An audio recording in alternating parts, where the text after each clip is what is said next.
Who are you? And where are you going? What do you want?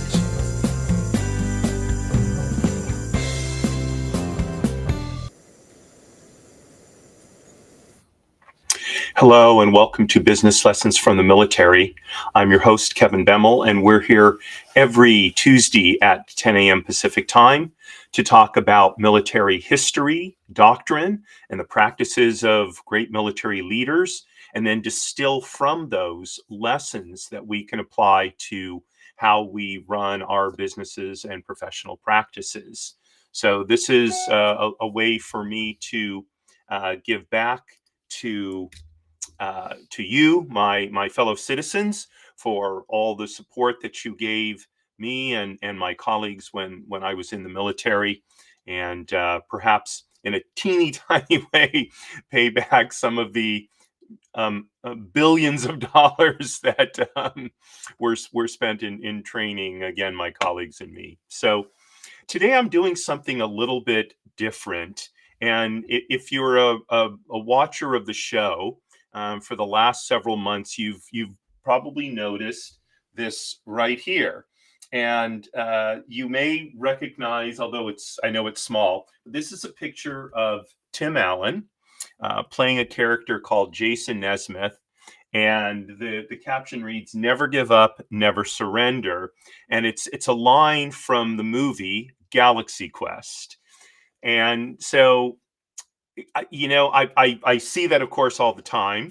And although the Galaxy Quest is not strictly military, like Star Trek and such. They're quasi-military, and so I thought, just kind of as a fun thing, as a lark, to do a show based on kind of a fictional military situation, and sort of see what we can derive, from that movie. So just a little bit of background.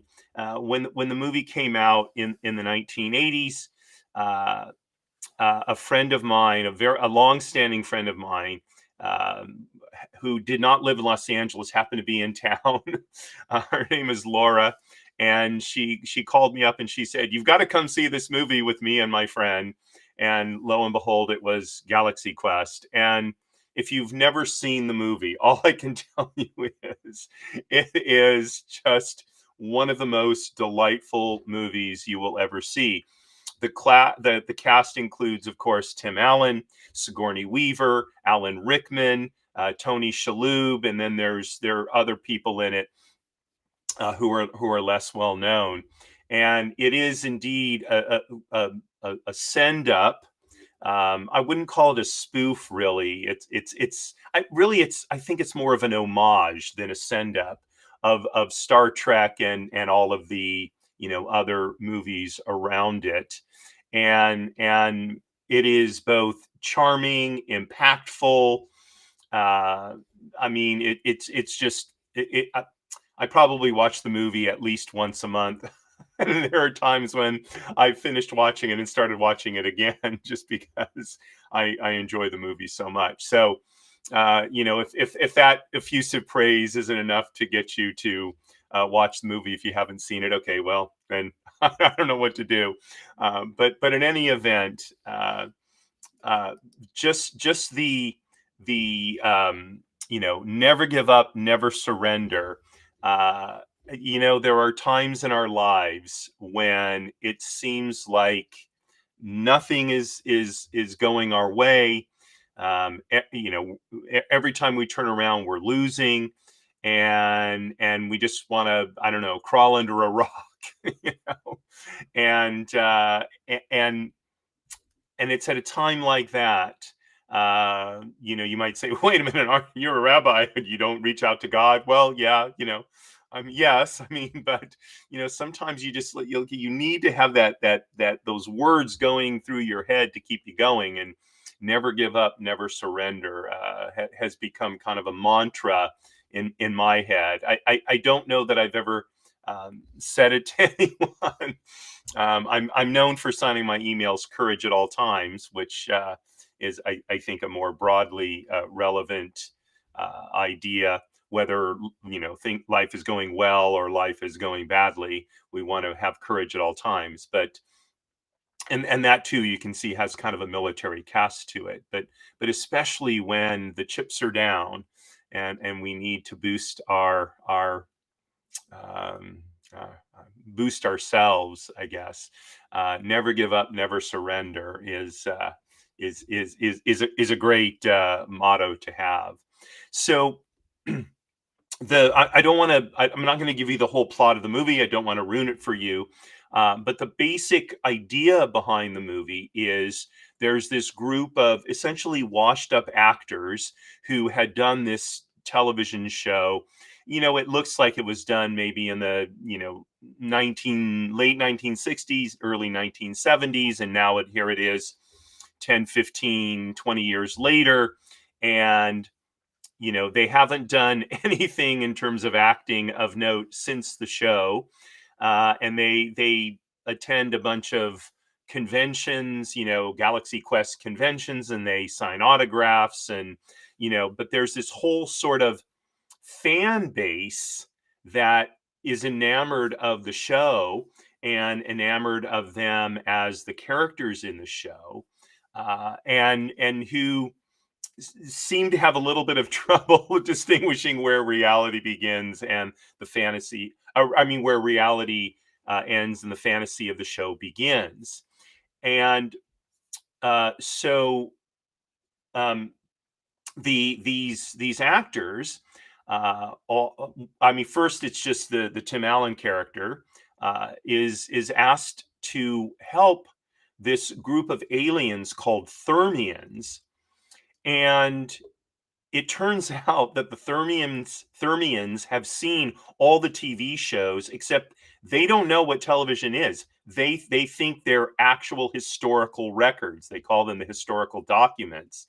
And so they think everything they saw on Galaxy Quest is absolutely true. And they build an entire society based on what they see as being the values of Galaxy Quest, of the Galaxy Quest missions, and the technology. They actually take what is television special effects and such, and they actually build the technology. And their society is in a crisis, and so they reach out to the Galaxy Quest team to help them, right? um, and the results are both hilarious and incredibly heartwarming. And of course, for each of the actors, it's a journey of self-discovery, as it is for the Thermians, and and for the bad guys.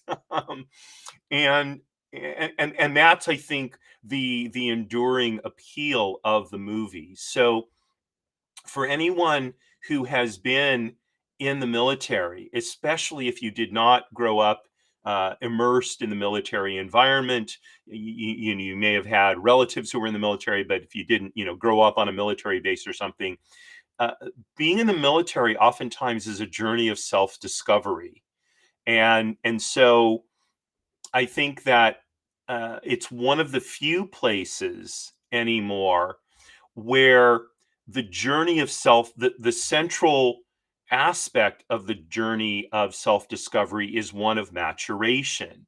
So college used to be such a journey, but today I don't think that happens on college campuses routinely. It can happen. I'm not saying it doesn't happen, but oftentimes college, or many times college, becomes an extension of adolescence, as opposed to an experience that helps a young person move from adolescence to adulthood. And so, again, there I uh, you know churches and synagogues, houses of worship, they used to be places of where people gained self-awareness, and they grew up in a particular house of worship, and gained adulthood there. Now I think that can still happen. It does still happen, but not in, my perception is not in the way that it used to. And so in the military, um, especially if someone joins straight out of high school, uh, they may not have a whole lot of the self discipline and self understanding that an adult has. But the military demands that they develop it pretty quickly. Otherwise, the military tends to kind of chew those people up and spit them out, because the military doesn't have the ability to deal with a high level of adolescence or even a low level of adolescence. So I remember being with a submarine squadron where, these young guys who were incredibly intelligent, after work they would go home and do whatever, and then they would stay up all night playing, online video games, and they would end up being, late for work or not showing up for work, or they show up for work exhausted because they didn't sleep. When you're working on a submarine that's carrying a nuclear reactor, that just doesn't work, right? So I know part of my job as a chaplain at the submarine at Subron 11 was to help these young men understand that you need to grow up. So the again, the journey of self discovery, the necessity of maturing in the military is a paramount quality that I think it's always had, and retains, to this day. So as just a general theme in Galaxy Quest, I think that's something we could take away from it from a life perspective. From a business perspective, the lessons are a little more defined, and hopefully, you know, when if we're starting a business or working in a business, we're already at a particular maturity level, that suits us for the role that we have. Although I will say that when I started my first company, although I think I was a pretty grown up, you know young guy at the time, it was a maturing experience to run a business and have the responsibility, and there was nobody I could, at the end of the day the buck stopped with me, to borrow President Truman's phrase. So starting a business is another avenue of self discovery and maturation, and this is where I think the military and especially business startups have a lot of parallels, and Galaxy Quest fits right into that system. So I came up with 5 thoughts on five ideas that we can take from this wonderful movie and apply to our businesses. And I'm going to go through them. I'm going to go through them now. So uh, um, the first one is that your brand is bigger than you think. So in the movie, the Thermians, who were the aliens, so they perceive the TV personas of the actors as being reality. Like, they have no sense that Tim Allen and Sigourney Weaver, etc., that they're just playing a part, right? They don't even really understand the concept of lying. In fact, there's a moment in the movie where they say, where the leader of the Thermians says, we've begun to understand that there's this thing called deception, like the enemy uses, right? He says something that isn't true, right? They don't understand that as a concept. So the characters they see on the screen, the behaviors, I should say, and the values of the characters they see on the screen, they believe to be the real thing. And they build their entire society on that, right? And so, here come these actors who they don't perceive themselves as literally being the characters they play. They assume the characters when they're at a conference or something, or when they're at a store opening, the kind of cheesy things that they're doing to make a living. But they don't look at themselves as being the actual people they portray on the Galaxy Quest show. And so there is a perception gap between the two. And when such a perception gap exists in our businesses, how we're perceived by our customers and our clients is far more important than how we perceive ourselves. Because in the end, they're the ones patronizing the business. So it's all good and well for us to want to project a certain image, for us to want to project a certain brand. But sometimes, maybe oftentimes, that brand takes on a life of its own. And that life is developed through the eyes, the minds, the hearts of our customers and clients. And once they develop that ideal, that's it. That's what they want. So they won't accept something less. So let me give you a real world example, and that is Apple Computers, Apple Inc. So if you've ever noticed the attachment that uh, people who are committed to the Apple brand have to the brand, it is unlike any other technology manufacturer. Nobody talks about Dell or IBM, or trying to think of the other, PC makers, or the various other phone makers, telephone makers, cell phone makers, the way they do about Apple. Okay. And look, I admit it. Okay. I have an Apple Watch. Okay. I have an Apple phone. Okay. An iPhone. I mean, I'm talking to you on an iMac. Behind me, oh, actually, over there is my Apple laptop, and right here behind me is my iPad. Okay, there are no non-Apple computers or technology items in my house. For a while, I had a Fitbit, and I gave it up for an Apple Watch. I do have an Oura ring. But Apple has no equivalent to an Oura ring, right? So people think about the Apple brand in a way that they don't think about other brands, and in a way that I think originally Apple didn't anticipate.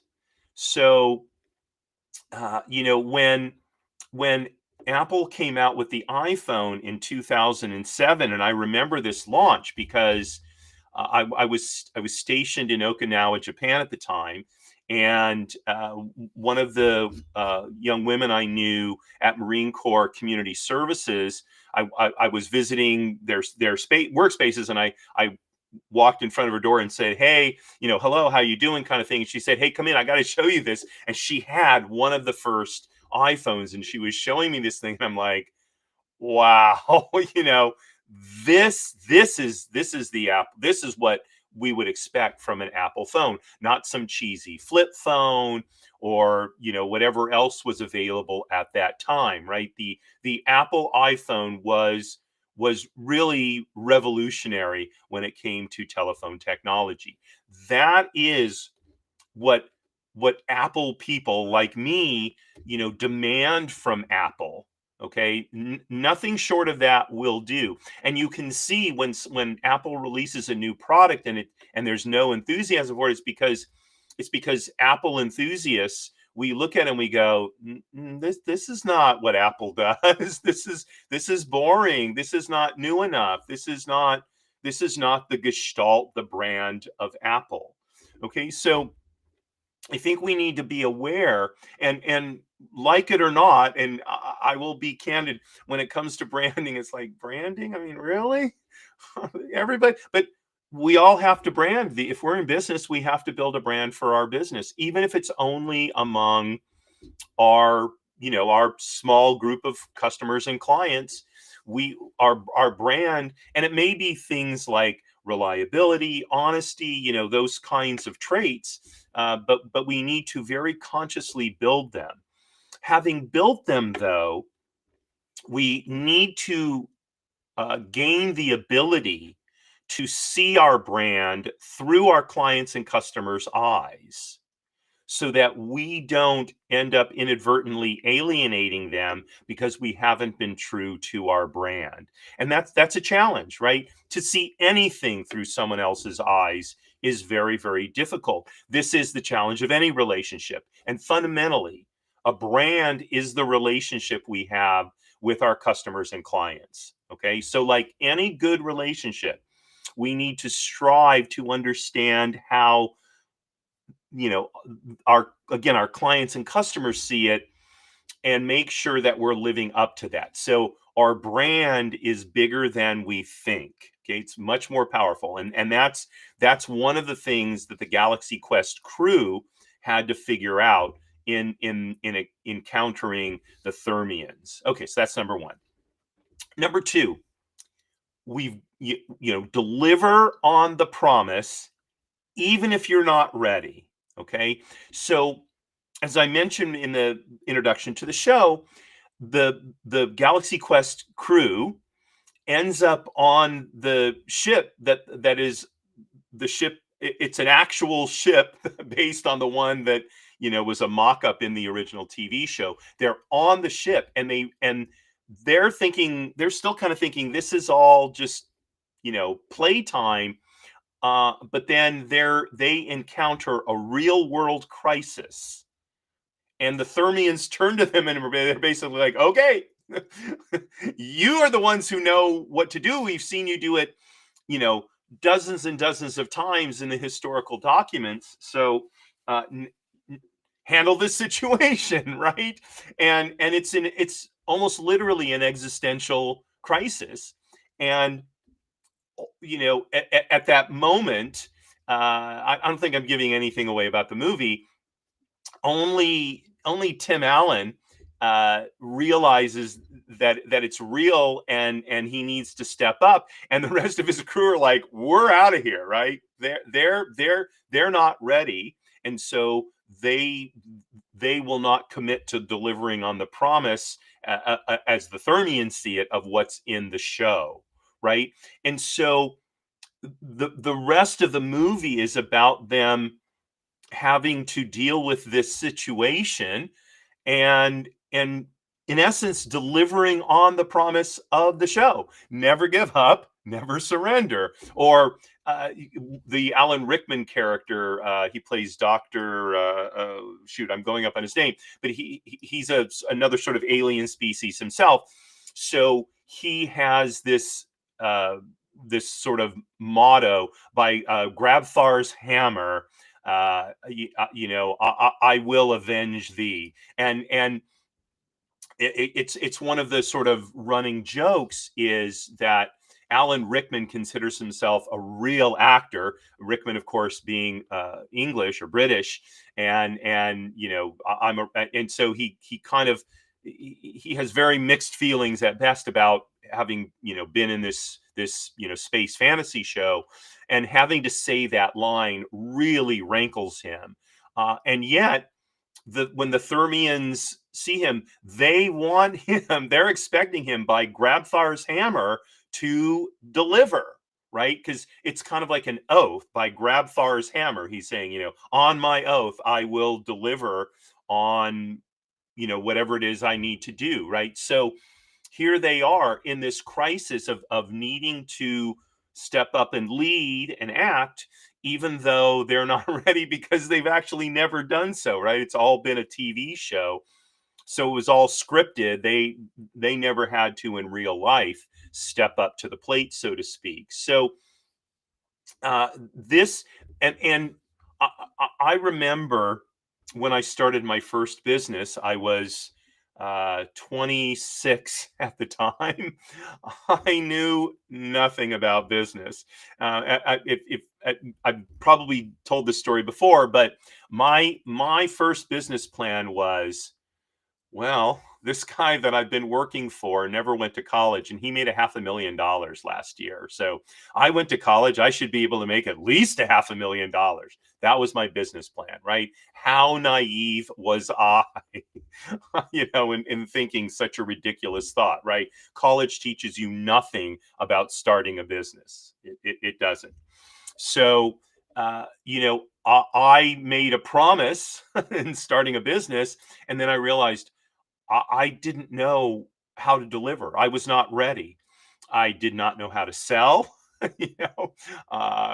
Dealing with client relations was a struggle, and so I had to learn. I had to get myself trained. I had to make lots of mistakes, and for me, business was a superb maturation process, because I either had to earn money, or would have no place to live and no food to eat. Right. So nothing like being desperate to figure out a way to be successful and to deliver on your promise. So the first property that I got to manage, I started a real estate company, was it was across Los Angeles from me. It was a little 4-unit building. I think it was making maybe $100 or $150 a month. And I was constantly having to jump in my car to drive across town to take care of something at the building. It took an enormous amount of time. But I realized that if my business was going to grow, I had to deliver on my promise, even though I really wasn't ready.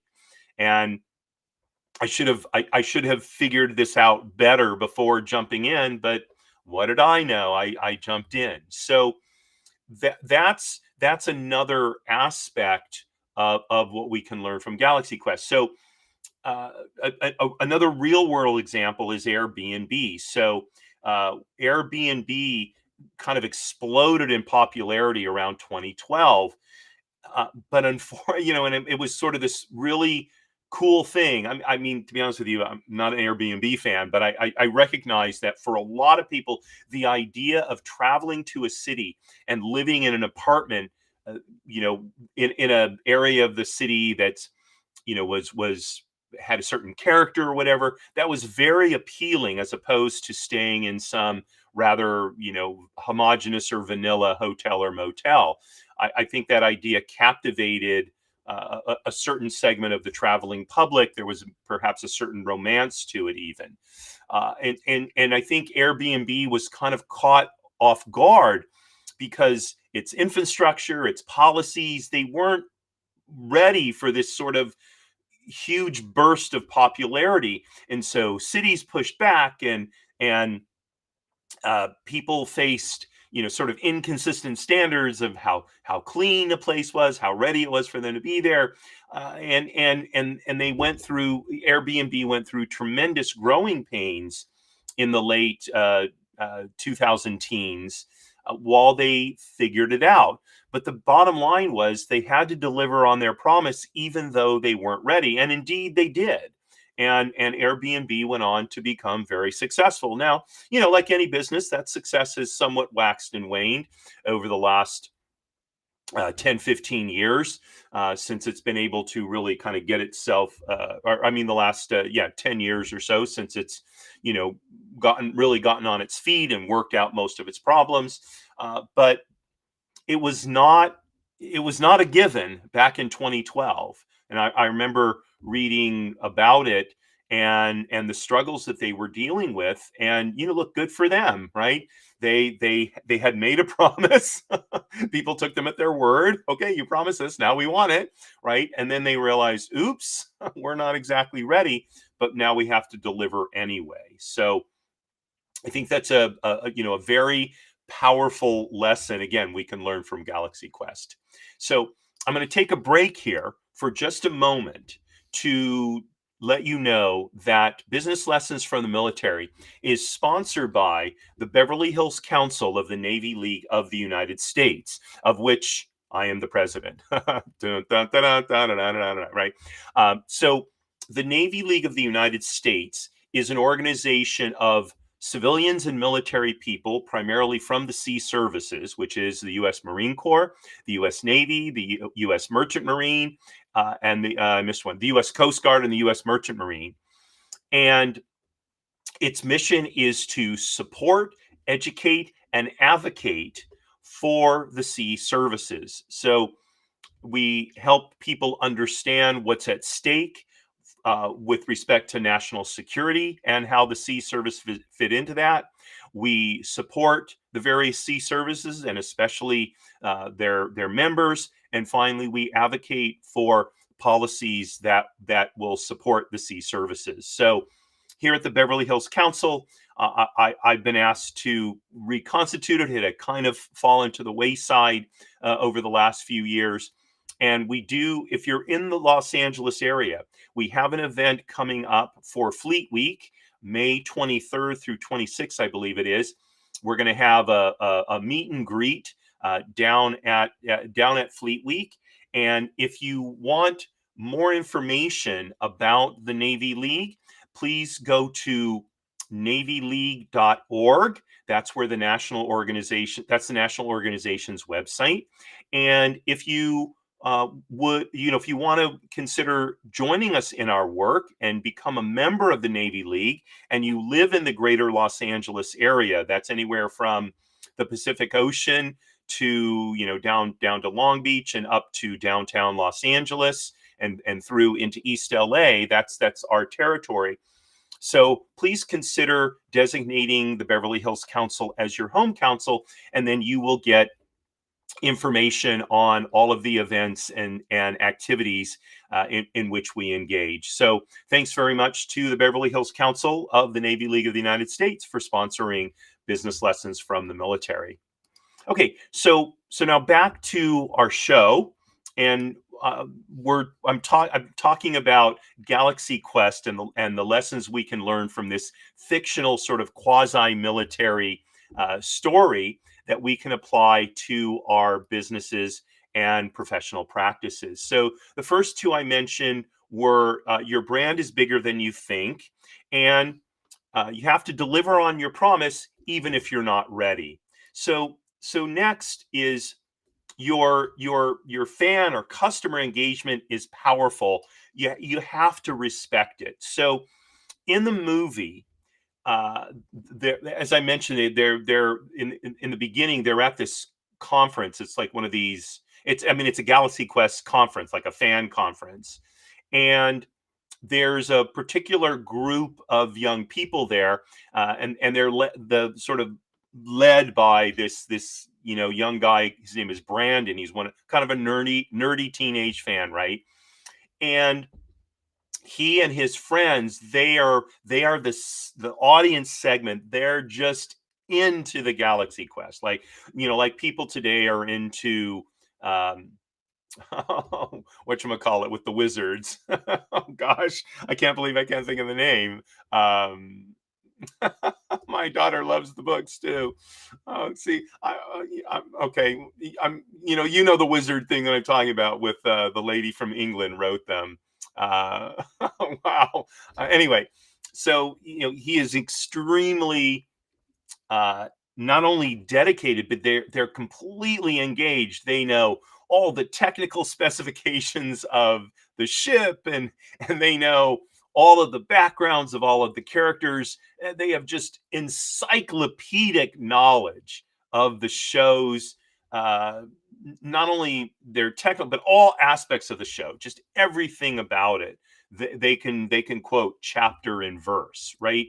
And it happens that the Jason Nesmith character played by Tim Allen, he finds out that there's a segment of people at this conference that basically holds him in contempt because he's a has-been. He's never done anything acting since Galaxy Quest, and they found out that the other actors really hate him because he comes off as being so arrogant. And he realizes, he's kind of created in his head that you know, he's the commander, the character he plays on Galaxy Quest. But he realizes that no, he isn't that guy. He doesn't inspire his crew. He's not a great leader. He's just a has-been hack of an actor, right? And he's very upset about that. And so when the Brandon character approaches him and starts asking him this sort of technical question, he barks at him, it's just a show. It's just a television show, like get a life kind of thing, right? And and of course, the young guy, he's upset at that. But the interesting thing is he so reveres the not only the character in the show, but Jason Nesmith as the actor who plays him, that he doesn't take offense at it. And it's actually a very powerful moment in the movie, because you realize that the the sharp remark that Tim Allen barks at this teenage guy, it's even worse because the teenage guy doesn't take offense at it. And in fact, you find out that he thinks about it a lot, and he takes it in the spirit of, you know Jason Nesmith is such a great man. If he's rebuked me, it must be something I really need to look at. I need to examine my character. Can you imagine? Right? Can you imagine any of our customers or clients doing that, to have that level of engagement with us? Well, would that we could create that kind of engagement with our customers, with our clients, right? Where even if we make a mistake, they recognize that it was made in good faith, or that they actually translate it into, they don't make mistakes. I need to look at myself. What an incredibly powerful relationship that would be to have with our customers. So we really need to learn to respect our clients and customers, for the level of engagement they have. The more devotion they show to us, the bigger the responsibility we have to respect that devotion. Okay. Now, by the way, I am not of one of the philosophy the customer is always right. That is not true. There are times when the customer is wrong, and it needs to be explained to them that you are wrong. Now, we don't want to bark at them and all of that, but hopefully we can create the kind of relationship with our customers and clients that if we do have to explain to them that they're wrong, that we can do it in a way that does not disengage them, okay, and that mutual respect continues to exist. So, uh, again, the goal is for any business is to create that powerful engagement, right? And so, the real world example that I came up with is that in the early 2000s, Lego, the little plastic blocks making company, so they were struggling financially. And then they opened up this sort of fan created design through platforms like Lego Ideas, and sales just skyrocketed. They created sets like the NASA Saturn V rocket and the Seinfeld apartments, and these all and uh, they were able to take what people were passionate about, recreate it in Legos, and they've just exploded since then. Legos is, it's got to be, if not the most popular toy in the world, certainly among the very most popular toys in the world. And good for Legos. Now, always a Legos fan, to be honest, because I love building stuff. And started when I was a kid. If I got a toy for Hanukkah, it was almost always some building something or a chemistry set, something like that, right?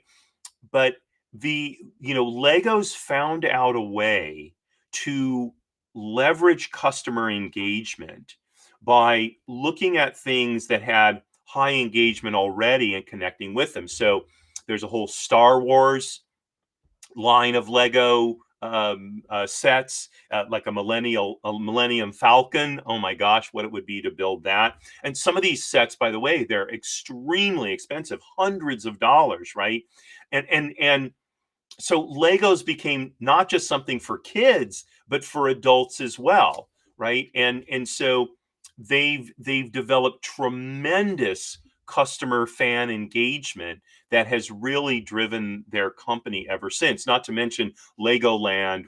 I was there once with my daughter and my mom. And look, for me, it was a fun place. Although I like the Legos much better than I like Legoland. But and now they have the Lego movies, all of that. It's all by driving powerful customer engagement and develop respect for it. And we can find ways to do the same thing in our businesses, either through developing that engagement or through strategic partnerships, right? And we we can hopefully create the kind of almost unbreakable relationships that kind of engagement engenders.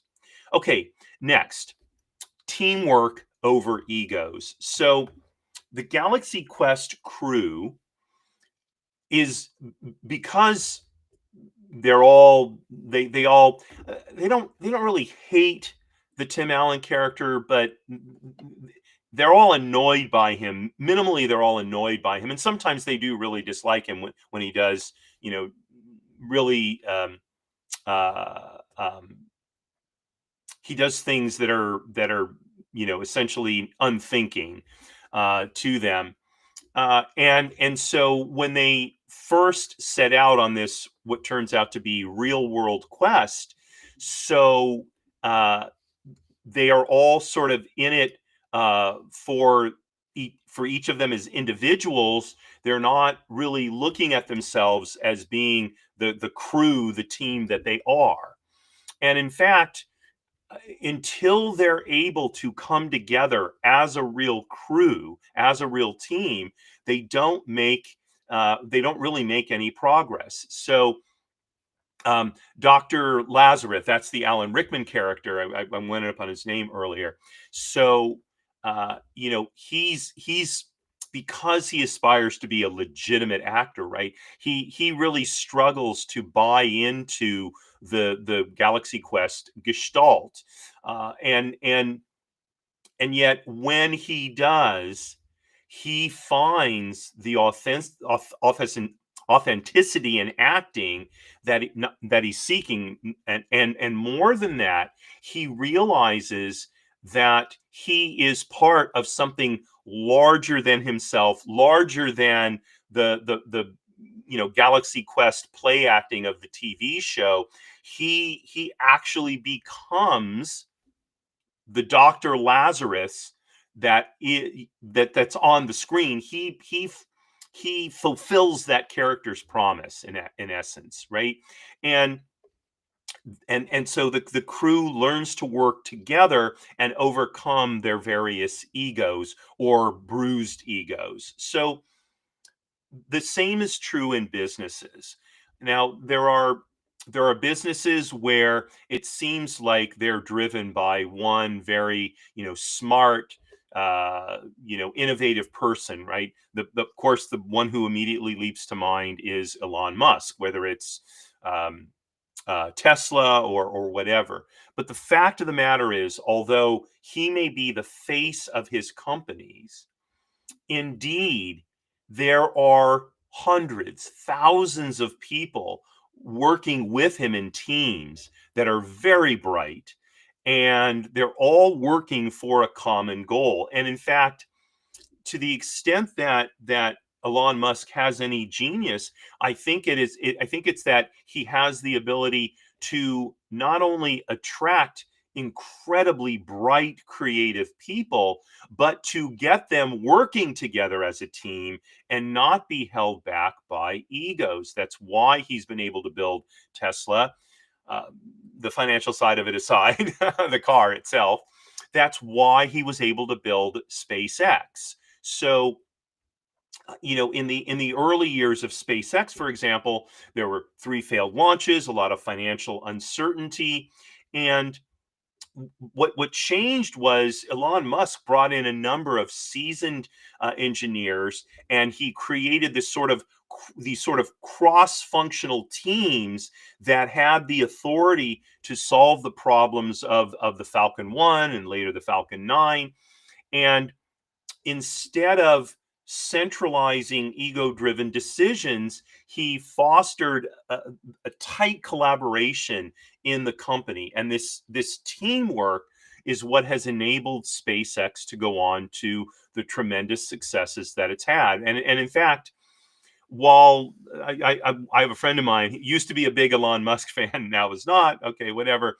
Um, he used to sort of marvel at SpaceX's accomplishments, and now he tells me, no, Blue Origin, they actually have the better thing going. But the fact of the matter is, in actual successes, SpaceX has absolutely triumphed compared to Blue Origin. That's just the reality of it. Now, that's not to say that Blue Origin is bad or anything like that, but there's no denying the success that SpaceX has had, especially that catching of the reusable booster, right? Astonishing if you've ever seen the video. So that's come through teamwork over egos, and that's the culture that we want to foster in our businesses, no matter what we do, whether we're a law firm or a real estate company or a technology company or a retail company, a restaurant, right? No matter what it is we're doing, we want to create an atmosphere in which all of our team members are encouraged, incentivized to work together, to share ideas. I've used the example of the crew of a submarine where that happens. That is the culture in submarines, the United States Navy, right? So when you're carrying a nuclear reactor and you're sailing underwater. I know that sounds weird, but sailing underwater, potentially even up rivers in communist China secretly, right? You need teamwork to survive. You can't be getting involved in egos. That doesn't work. People would end up maybe quite literally dead. Okay, so teamwork over egos, and you see that develop in Galaxy Quest. And what I think is most important is you can now I've watched the movie at this point, I don't know, 100 times, something like that, maybe literally 100 times. You can see it developing through the movie. The movie is incredibly well written. I mean, it's well done across the board. And kudos to everybody who was involved with it, but the writers especially, how they wrote the script with certain pivotal moments at which you can see the moving away from egos to the teamwork, right? You can see it happening for each of the characters individually, but also for them as a crew, okay, and also for the Thermians. So it's an incredible object lesson in how to build teamwork. Okay, so that's number 4.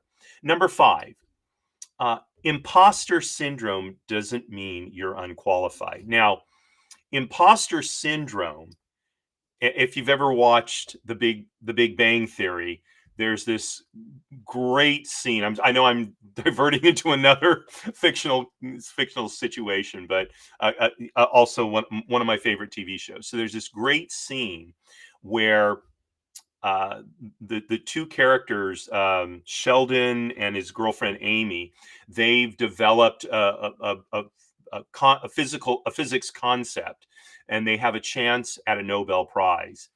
And they're being challenged by these two guys who are actually they by mistake proved the theory was valid, and they're all at this sort of gathering to promote them winning the Nobel Prize for this idea.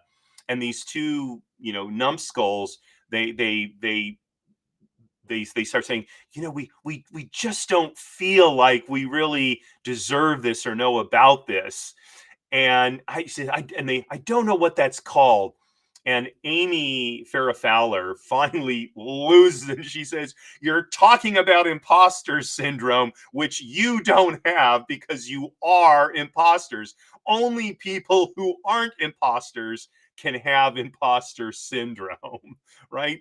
I mean, it's a brilliant television moment, but it's also an opportunity for us to examine ourselves. And you have the same idea in Galaxy Quest. Each one of the characters is suffering from, well, doesn't realize they're suffering from imposter syndrome, right? They all look at themselves, I'm just an actor, or Sigourney Weaver, I'm just an actress, right? I'm not this person. I don't have these characteristics and abilities inside me, right? I'm not qualified. I am indeed unqualified to be a commander, to con the ship, to be the science officer in the case of Dr. Lazarus, etc. Tony Shalhoub plays the Tech Sergeant Chen. He's the engineer. He's in charge of engineering, right? He's I don't know how to fix an engine, kind of thing, right? But indeed, they're all suffering from imposter syndrome, and most of us are when it comes to achieving the kind of success that we want, right? But it's a hard thing to dig inside ourselves and to pull out those qualities that will really lead to success.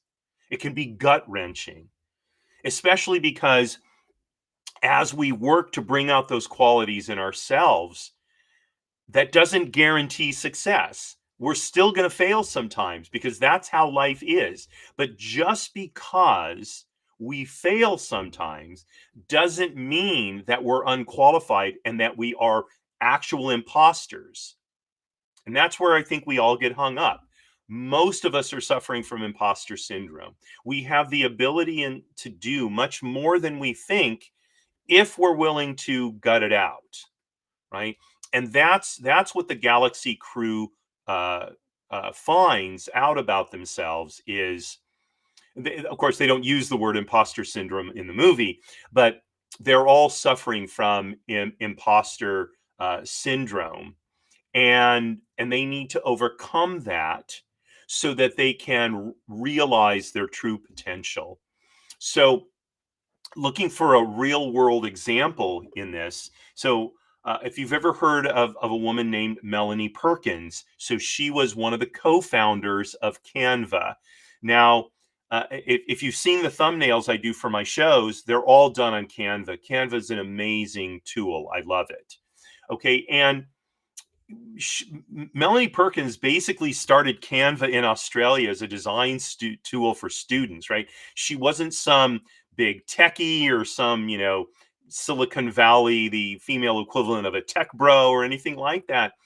And she started developing this idea, and she wanted to expand it, and so she's making pitches for seed capital, angel capital, the venture capital, and all these tech financiers. They're like, you don't know what you're doing and all that,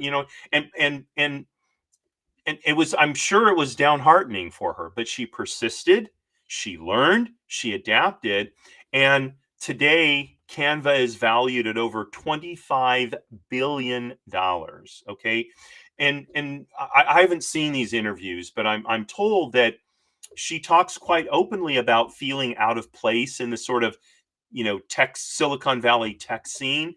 But she grew into her leadership through learning and through gritting it out, being resilient, right? And that's going to be the case for most of us. And by the way, not just in our professional lives, but in our personal lives as well, whether it's a relationship, whether it's being a parent, right? These are tough things. I know my nephew Matthew and his wife Ricky, they had a baby a few months ago, and all of a sudden they're parents, right? There's no the little Micah was not born with a manual, although fortunately my older sister happens to be a child development specialist, so they kind of had a manual, right? But they didn't inherently know what it means, or how to be a parent. They understood some of it intellectually, but they're going to have to grow into it.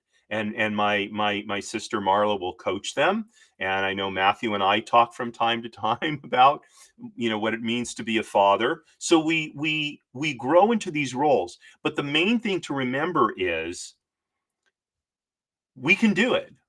We're just suffering from imposter syndrome.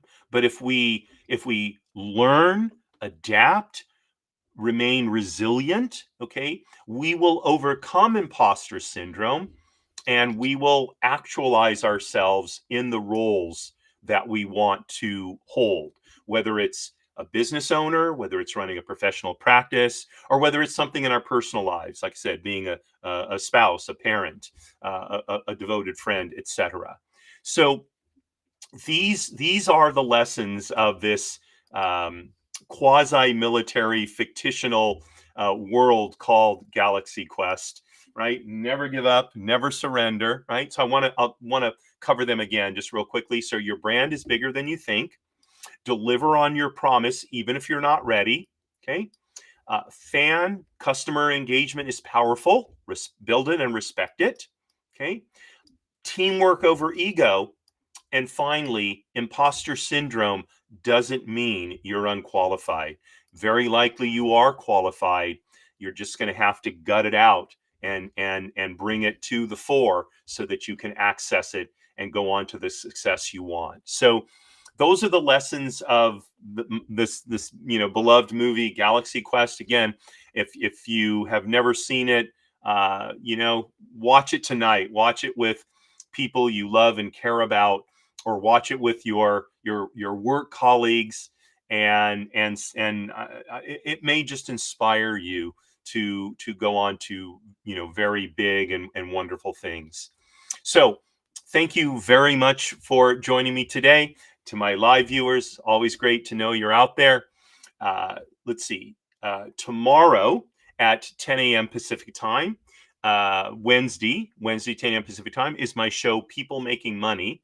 And speaking of startups, I'm going to be talking about the 5 best startup cities in the United States of America. So I'm going to be talking about not only what makes them desirable as a place to found a business, but also what the sort of pluses and minuses of living in those cities. And so I hope you'll join me then, especially if you've ever thought about starting a business. Maybe this will inspire you to take that step and take your first move out of imposter syndrome to being the genuine individual whom you are. Okay, and then next week on Monday at 10 a.m. Pacific time is my show Trust and Estates Weekly. My guest is Shilpa Bhatt, and Shilpa is an estate planning attorney down in Orange County, California. She's going to talk about the importance of funding your estate plan. Right? So people go to all the trouble of having estate plans drawn up, and then they don't fund them, and they're useless. They end up in probate anyway. So please join me for what I know will be a great conversation with Shilpa. I think you will just enjoy listening to what she has to say. And then a week from today, we'll be back for the next edition of Business Lessons from the Military. So once again, thank you so much for joining me. Thank you to our sponsor, the Beverly Hills Council of the Navy League of the United States, and wishing you a wonderful rest of the day. Signing off as I always do, Marie, darling, you are my bell.